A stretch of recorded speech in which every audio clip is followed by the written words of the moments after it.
अब मैं आपका ध्यान एक जरूरी बात की तरफ आकर्षित करना चाहता हूं। बर्लिन में हुए आतंकवादी हमले के बाद गिरफ्तार किया गया एक शख्स पाकिस्तानी शरणार्थी है और ऐसा शक जताया जा रहा है कि वो भी 44,000 किलोग्राम वजन वाले ट्रक से हुए हमले में शामिल था। हालांकि जर्मन पुलिस के ताजा बयान के मुताबिक हो सकता है कि असली आतंकवादी अभी भी फरार हो।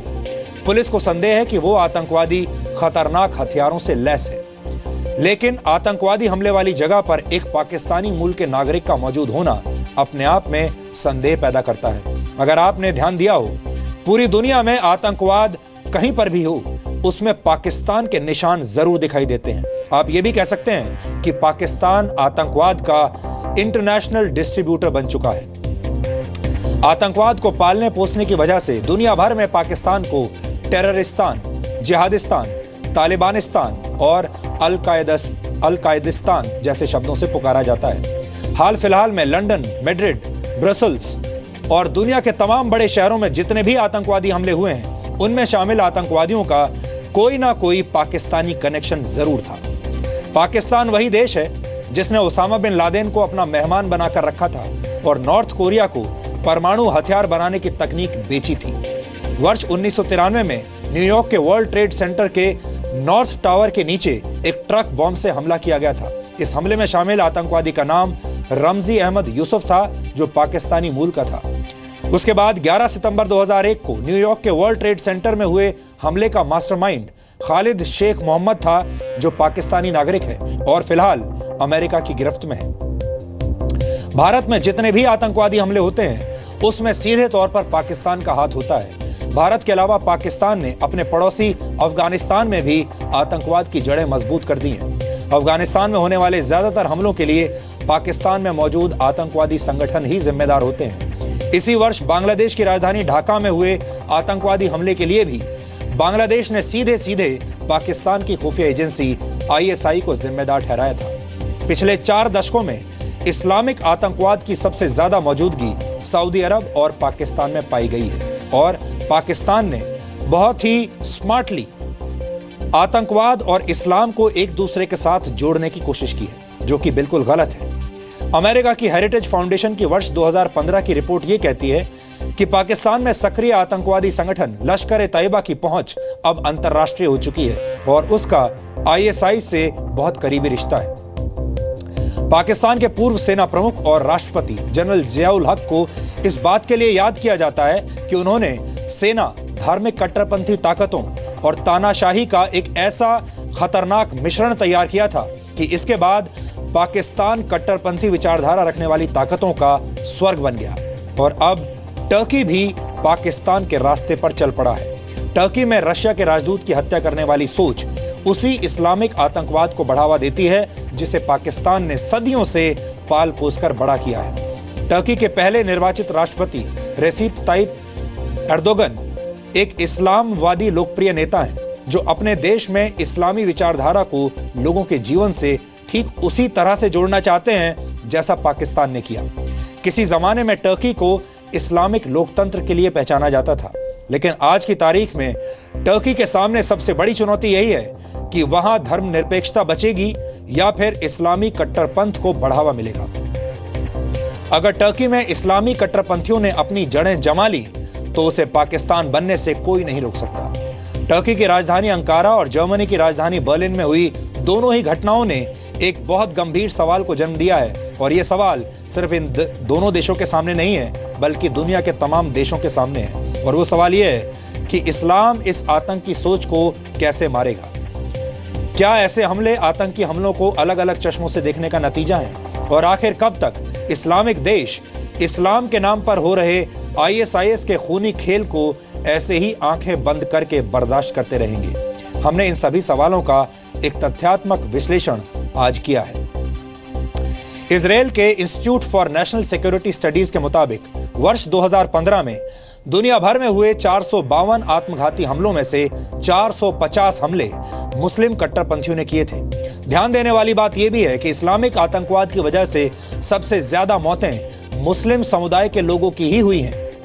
यूरोपियन देशों में हो रहे आतंकवादी हमलों के बाद जो सबसे बड़ा खतरा पैदा हुआ है वो है धर्म के आधार पर फिर से दुनिया के ध्रुवीकरण की शुरुआत, जिसमें एक तरफ मुस्लिम हैं और दूसरी तरफ गैर मुस्लिम समुदाय हैं, और ये दुनिया के लिए बहुत ही खतरनाक संकेत है। आमतौर पर यूरोप को बहुसांस्कृतिक समाज माना जाता है, जहां कट्टरवादियों की और कट्टरता की कोई जगह नहीं है। लेकिन आईएसआईएस और कट्टरपंथी विचारधारा से यूरोप की युवा मुस्लिम आबादी को गुमराह किया गया है। एक आंकड़े के मुताबिक यूरोप के 6000 से ज्यादा मुस्लिम युवक इस वक्त आईएसआईएस के लिए लड़ रहे हैं। यूरोप में मुस्लिम आबादी युवा है। इन युवाओं की औसत उम्र 32 वर्ष है, जबकि दूसरे धर्मों से ताल्लुक रखने वाले लोगों की औसत उम्र 40 वर्ष है। वर्ष 2010 के आंकड़ों के मुताबिक पूरे यूरोप में 5 करोड़ मुस्लिम हैं, जो कुल आबादी का 6% है। इसमें सबसे ज्यादा 48 लाख मुस्लिम जर्मनी में हैं और 47 लाख मुस्लिम फ्रांस में हैं। एक अनुमान के मुताबिक वर्ष 2030 तक यूरोप की आबादी का 8% हिस्सा मुस्लिम समुदाय का होगा। और एक तथ्य यह भी है कि दुनिया में 57 देश ऐसे हैं जहां पर मुस्लिम बहुल आबादी है, लेकिन इन 57 देशों में सिर्फ 15 देश ऐसे हैं जिन्होंने धर्म को राज्य और शासन का आधार नहीं बनाया है, यानी जो सेकुलर देश कहे जा सकते हैं, और इनकी संख्या आपने देखा बहुत कम है। कुल मिलाकर अलग अलग आतंकवादी संगठन इस्लाम का गलत इस्तेमाल कर रहे हैं और दुष्प्रचार कर रहे हैं, जिसकी वजह से स्थिति अब बहुत खतरनाक मोड़ ले रही है। कोई भी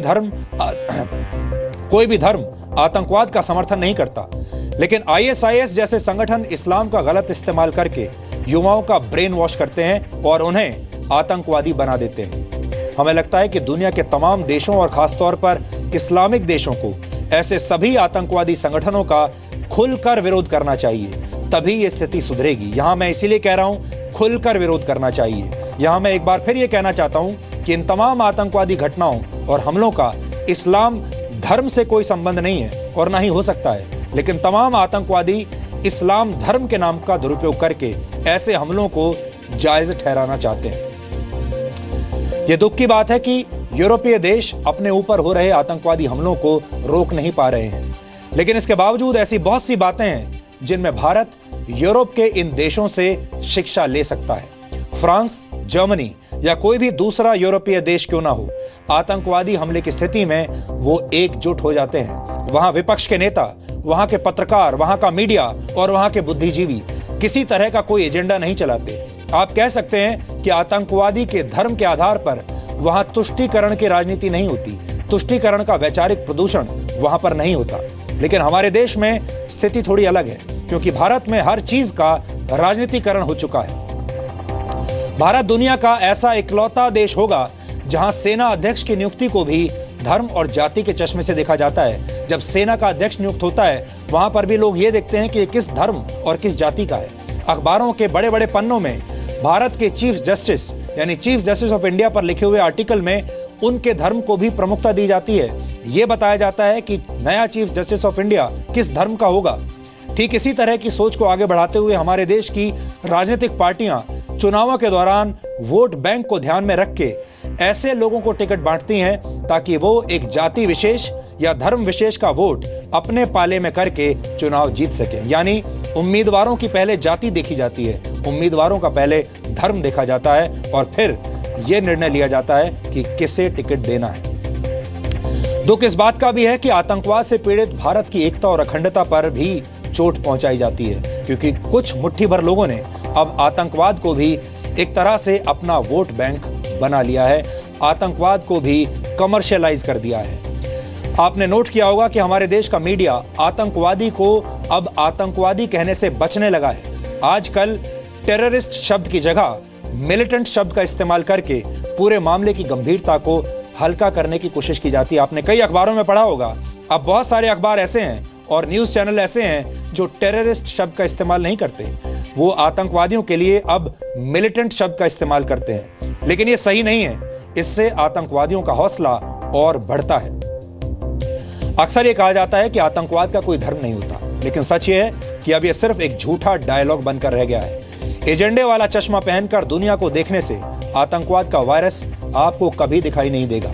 इस वायरस को हमें खत्म करना होगा और इसके लिए चश्मा उतारना होगा और इसके लिए एक सच्ची शुरुआत करनी होगी। एक शुरुआत यह भी हो सकती है कि आतंकवाद का कॉलर पकड़कर ध्यान से उसका चेहरा देखा जाए, आतंकवाद को पहचाना जाए और फिर उसका इलाज किया जाए, ईमानदार इलाज किया जाए। आतंकवाद के वायरस की दवा इच्छा शक्ति से ही बनाई जा सकती है। हमारे देश के सेकुलर नेताओं और बुद्धिजीवियों को हमारी आज की ये बातें हो सकता है बहुत बुरी लग रही हों, बहुत से लोगों को ये बातें चुभ रही होंगी और उन्हें यह भी लगेगा कि हम इन बातों को इतना खुलकर कैसे कह सकते हैं। इन बातों को असल में जानते तो सब हैं, समझते भी सब हैं, लेकिन इन्हें खुलकर कहने की हिम्मत किसी में नहीं होती। ये शुरुआत करने की हिम्मत भी आज हम दिखा रहे हैं, ये रिस्क भी आज हम उठा लेते हैं, क्योंकि हम चाहते हैं कि दुनिया इस समस्या की जड़ तक पहुंचे, इस पर बहस हो, खुलकर बहस हो, आतंकवादियों पर कड़ी कार्रवाई हो और इस पूरी समस्या का कोई अंतिम समाधान जरूर निकले। तभी दुनिया बच पाएगी और उस दुनिया में हमारा देश भारत भी शामिल है और हम भी शामिल हैं। अब डीएनए में एक ब्रेक का वक्त है और इस ब्रेक के बाद हम राजनीतिक दलों के चंदे वाले धन को स्कैन करेंगे और यह समझने की कोशिश करेंगे कि क्या सारी नैतिकता, सारी जिम्मेदारी और नियमों का पालन करने की पूरी जिम्मेदारी सिर्फ आम आदमी की ही है।